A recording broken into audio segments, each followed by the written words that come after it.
আমরা একটি দোকান থেকে ভালো দামি বই কিনে এনে যদি ঘরের একটি কোণায় সুন্দর করে সাজিয়ে গুছিয়ে রেখে দিই, যদি সময় না বার করতে পারি বইটিকে একটিবার ছুঁয়ে দেখার, বইটির পাতা উল্টাবার বা বইটি সম্পর্কে জানার, তবে সময়ের সাথে সাথে বইটি তার অস্তিত্ব, তার গুরুত্ব সবটাই হারাবে নাকি?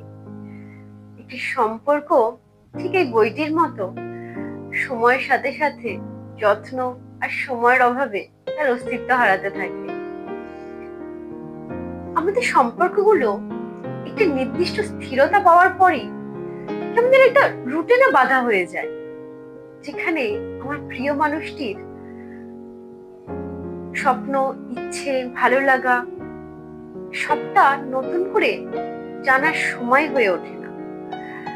জানা হয়ে ওঠে না তার স্বপ্নের উচ্চতা।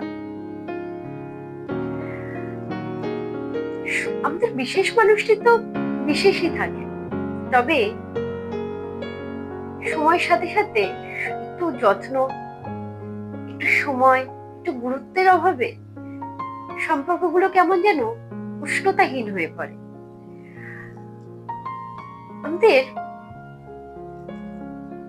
সবথেকে কাছের মানুষটি, যাকে জানতাম খুব কাছের, খুব চেনা, খুব পরিচিত, সে মানুষটি কেমন একটা সময় অপরিচিত হয়ে পড়ে। কি অদ্ভুত ব্যাপার, দুটি মানুষ দীর্ঘ সময় একসাথে কাটানোর পরেও জেনে উঠতে পারে না পরস্পরের স্বপ্ন, পরস্পরের ইচ্ছে, পরস্পরের ভালো লাগা। তাই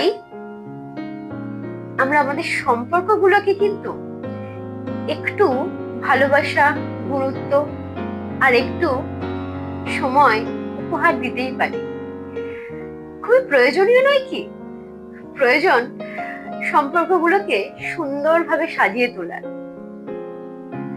কারণ সময়, যত্ন, গুরুত্ব, ভালোবাসা এগুলোই পারে সম্পর্কের মাধুর্যতা আর উষ্ণতা ফিরিয়ে আনতে, আর মন ভালোবাসায় পূর্ণ করে দিতে।